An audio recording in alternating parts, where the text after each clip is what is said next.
dulu. Kau makan dulu. Makan dulu. Kau makan dulu. Makan dulu. Ada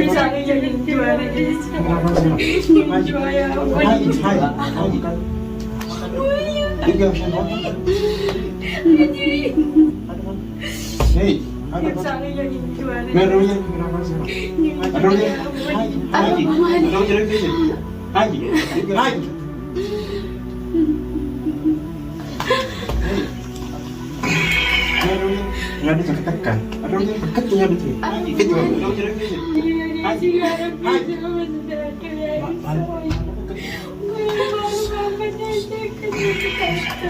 Nggak bisa ketekan. Dekatnya betul. Usah balik.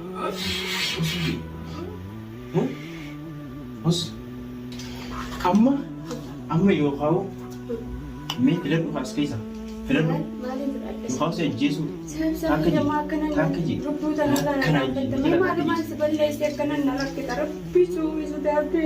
Anuma hijau. Ini jenis apa yang beri nari? Ilmu nanti nanti, nari terbite, nanti kita sinjir tu, tak aja. Ilmu nanti nanti, masalahnya gudil tu sinjir tu. Oso mandale, dikam, ilmu transfer amma berapa? Wani kita akan nasi kita ada, kan usku apa ya? Kita akan nasi kita ada, tapi amma kita akan apa? Berbeda transfer kenyat, minyak. Sep saya kerja dan anggaran iwan ya, kerjanya dinyata. Semua di sana biasa kan?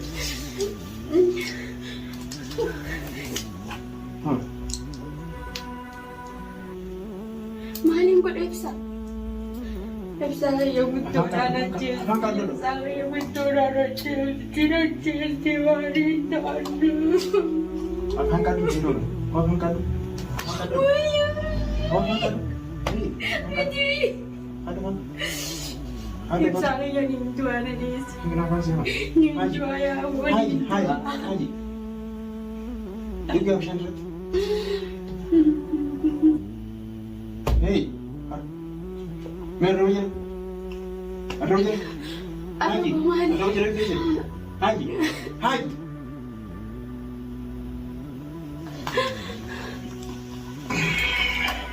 Nggak bisa ketekan. Dekatnya betul. Fit nggak betul. Kaca kita ada. Fit. Sep saya. Fit kau. Fit ya. Ninju ayah. Fit. Tirku apa? Fit ya. Nyadi. Ayah. Hello. Fit tanis. Fit dong. Boleh mau apa? Fit kau boleh jalan. Itu ya kayak bisa. Fit boleh jalan.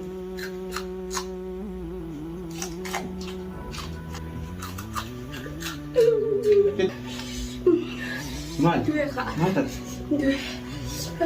Kau nak buat dengan lagi. Kongkala kamu mah jiro nanti. Waya kaminggo na ka no. Waya kaminggo. Oh iya.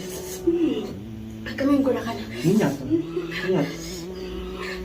Kaminggo na ya sa kaya. Likim sige. Sa kaya.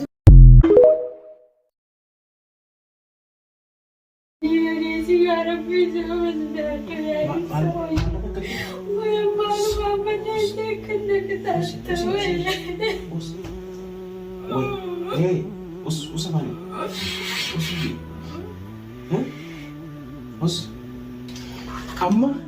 Amma yoo kau, me tidak buka skisa.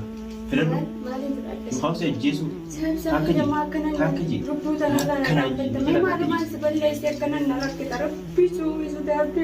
Anuma hijau.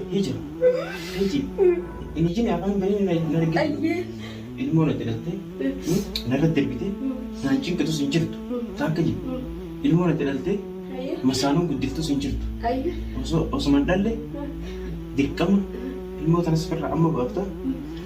Wani kita akan nasi kita ada, kan usku apa ya? Kita akan nasi kita ada, tapi amma kita akan apa? Berbeda transfer kenyat. Minyak. Sep saya kerja dan anggaran iwan ya, kerjanya dinyata. Semua di sana biasa kan?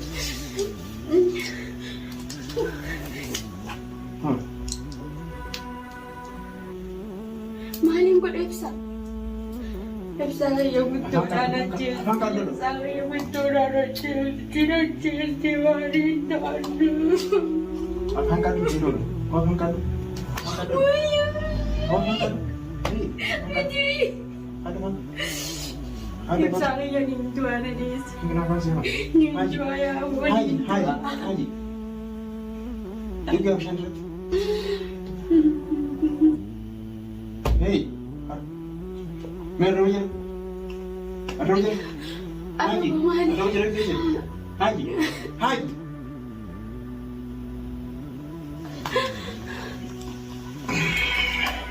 Nga dito katakkan. Pagkat niya dito eh. Fit nga dito eh. Kacang kita ada. Devi fit. Sep sa kaya. Devi fit gawa. Yan Fit sa ya. nindu'a Fit. yaa rabbi. Fit injil. Fit injil. Hindi ko ako. Fit ya. Ya. Ya injil. Ay. Hello. Fit tanis. Tanis. Fit daw. Wala mo pa natin. Fit gawa. Wala dyan fit. Ito yung kaya sa. Fit injil wala dyan.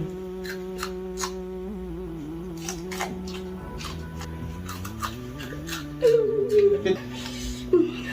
Mal. Ito yung kaya. Matat. Kau nabutan ka na lagi. Kung kala lang mo, zero sa natin. Wala kaming ko na ka no. Wala kaming ko. Lagi. Kaming ko na ka na. Ninyat. Ninyat. Kaming ko na yung sa kaya. Likim sige. Sa kaya.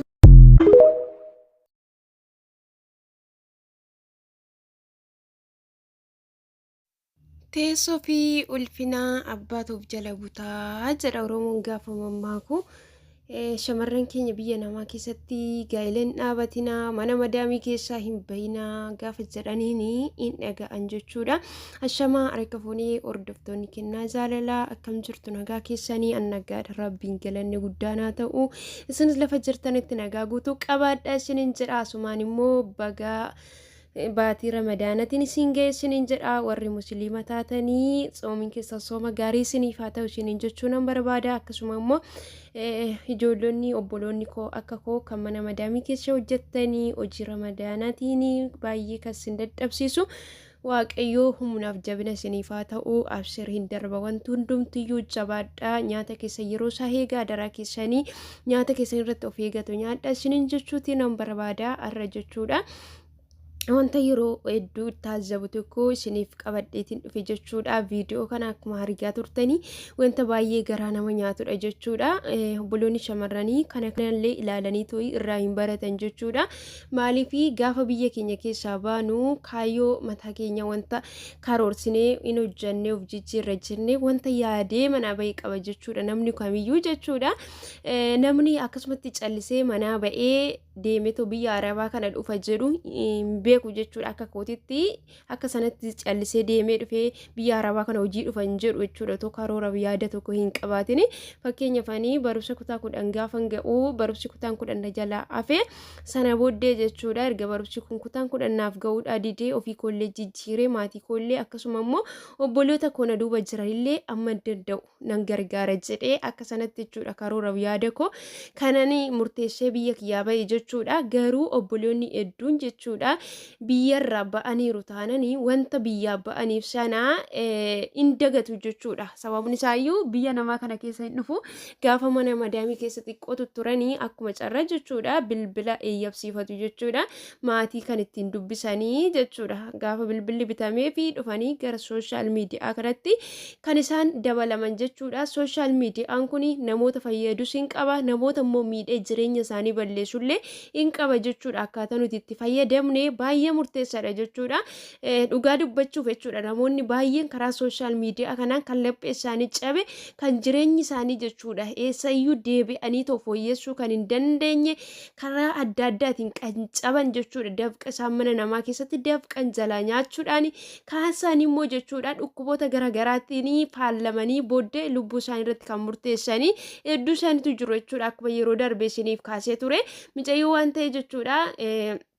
karaa sooshaal miidiyaati wal bartee mucaa wanta jechuudha waamee HIV qabsiisee wanta qabdullee irratti dabarsitee booddeerra qoricha dhugdee mucayyoo suni mucaan bilbila isaa irratti cufannaan addunyaa kanarraa akka darbite jechuudha. Darbees immoo mucayyoo wanta illee yeroo dhiyoo keessatti jechuudha waamee ajjeesee jechuudha sharaa yookaas immoo waaroodhaan jechuudha maree reeffa ishii jechuudha. Torbee tokkicha guutuu mana keessatti itti qollofee booda poolisiin jechuudha cabsee itti seenee akka reeffi ishii ba'e inni argitu jechuudha. Nuti amma dhagneetu jechuudha keessa seenutti maaliif akka nu galuu diduu hin beeku jechuudha. Akkasuma jechuudha biyya harabootaa keessatti namoonni jechuudha biyya garaagaraa Saawudii akkasuma immoo Dubaay keessatti jechuudha yeroo hamma jechuudha faashina ta'ee wanti baay'achaa jiru mana madaamii gallakkisuudhaan jechuudha kan isaanii jaalala jedhanii karaa sooshaal miidiyaa yookaan bilbila isaaniitiin wal dubbisuudhaan booda jechuudha miira jaalalaa keessa seenanii hojii karoora yaada biyyaa baasniif sana dhiisanii dhaqanii jechuudha dhiira itti wal jaalata sanatti galu jechuudha. Inni immoo maal godhaa? Akka ishiin isaaf deessu hin barbaadu akka isaaf deessu hin barbaadu jechuudha. Fedhii isaa qofa jireenya har'aa jechuudha.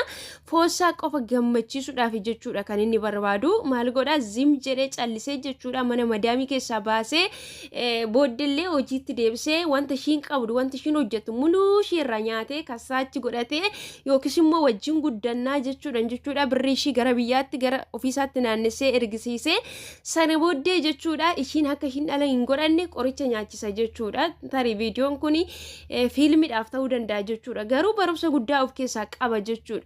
Maal godhaa? Inni qoricha nyaachisa jechuudha. Akka ishiin dhala godhachuu hin dandeenye akkaataan itti qoricha nyaachisu immoo yeroo kanatti atis hojjedhu anis nan hojjedhaa of jijjiirreeti mana ijaarranneeti dhala fidna malee otoo of hin jijjiirin dhala yoo finne biyya namaa kana keessatti rakkinatti galuu dandeenya jedheeti gowwoomsa jechuudha. Egaa obboloota koo shamarranii keessumaa jireenyi akkanaa kun boruu keessan irratti miidhaa guddaa akka qabu dursaatoo beekaa jechuudha. Maaliif gaafa of qopheessitee ati bakka jechuudha mana koo nan danda'a mana koo bulchuu nan danda'a gaafa jettu akkasuma immoo dhiirratti jaalattes immoo mana koo hoogganuu nan danda'a mana koo bulchuu nan danda'a itti gaafatamummaan qaba gaafa jedhee jireenya mana tokkoo bulchuu gaafa danda'e akka sanatti dhaqaatoo walitti dabalamaa malee waan wal jaalattaniif dhaxxanii gaafa itti dabalamtani isin qoricha sin nyaachisa jechuudha. Gadaamessi keessan booddee maal ta'a deema maseena ta'a deemtu qorichi sin maseensa jechuudha.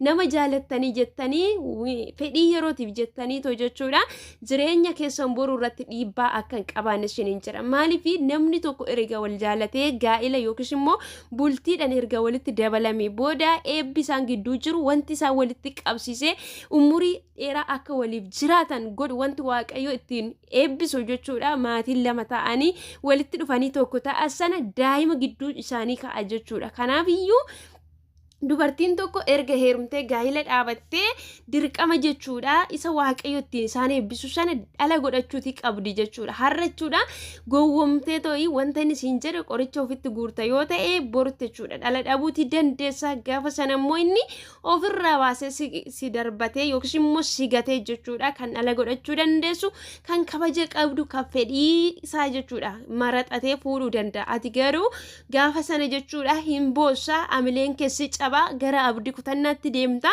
gaafa sana wanta ati gootu nama keessallee deemu uffatallee yoo uffate sirraa akka sirraa hin bareennetti sammuun keessi amansiisa maatii kee keessa jiraachuu hiriyoota kee keessa jiraachuu isaalfattaa iyyeellaata jechuudha. Kanaaf iyyuu gaafa sana maal goota lubbuu keetirratti adabbii kennita jechuudha. Jireenya biyya lafaarraa kanarraa adabbii fudhattee of ajjeeftaa lubbuun keellee jechuudha rabbi isa ishii uume biratti itti gaafatamummaadhaan bara baraan gubachaa afti jechuudha. Sababni isaayyuu rabbi lubbuu kan nama keessa kaa'e gaafa guyyaasaa gaafa jiraatteerta si ga'eera jireenyi biyya lafaarraa kun jedhee ofiisaatii akka nama keessatti uumetti ofiisaatii fudhata malee eenyuyyuu lubbuu keenya irratti aangoo akka godhannuuf nu keessa hin keeyye jechuudha. Kanaaf obboloonni koo shamarranii hammamiyyuu yoo jaalattan dhiira tokko jechuudha dhiira hin beekne wajjin jechuudha daftanii jireenya keessanii akka jechuudha hin balleessine daftanii akkuma argitanitti itti dabalamuuti hin danda'inaa isiniin jira. Ofii keessan dhaabadhaatoo of laalaa jechuudha. Jireenya keessan boruu dhalallee yoo fiddan dhala keessa sunillee boru jechuudha dhiirri maalummaa isaa hin beekne tokko yoo isin irratti gate jechuudha eessa abbaa keessanii dhattu jechuudha dhalli keessa sunillee yookiin waan tokko yoo taatellee itti gaafatamummaa rabbi biratti kan cubbuusaa argatu isin mataa keessanidha jechuudha.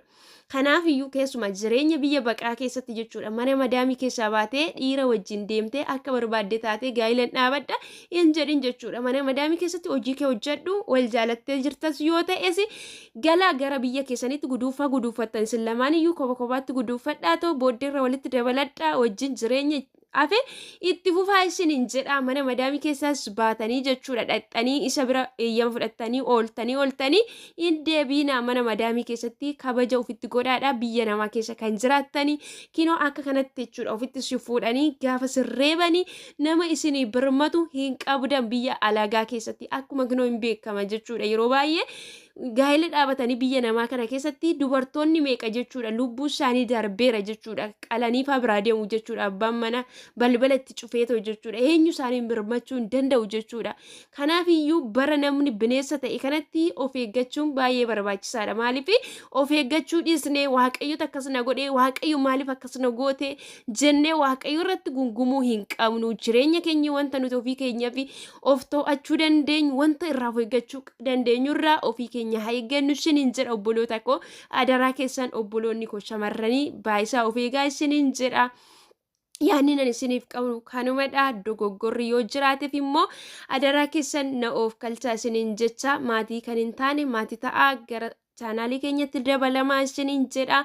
Yaadaf koomentiinaaf kaa'adha viidiyoo kana immoo laayik gochuun sheer gochuudhaan obboloota akka qaqqabu taasisaa isiniin jedha obboloota koo wanti akkanaa jechuudha yeroo mara jechuudha irra deddeebi'ee shamarran keenya irratti jechuudha kan inni mudatu jechuudha yaa waaqa akkatti jedhus hin qabnu jechuudha wanta akkanaatti biyya namaa keessatti kaayyoo keenya dagatee kan waan akkanaatti bobba'u nuyi mataa keenyadha jechuudha waaqayyo immoo omaanuun goone jechuudha kanaaf iyyuu yaa waaqayyo jechuun dura ofii keenya bakka ta'u dhaabachuun ofii keenya bakka ta'u hooluun barbaachisaadha isiniin jedha amma viidiyoo biraatti walitti deemnutti nagaan naa turaa baay baay.